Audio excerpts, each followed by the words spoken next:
7302. Biraz sesli okusana hacım. 06 Ceyhan 7302.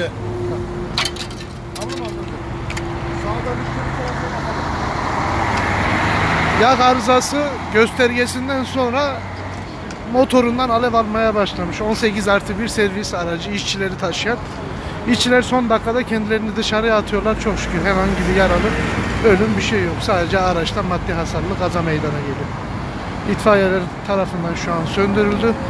Tek şeritte olan yolu 2 şeride düşürdük. Şimdi 3. şeridi de açıp yolu ferahlatacağız.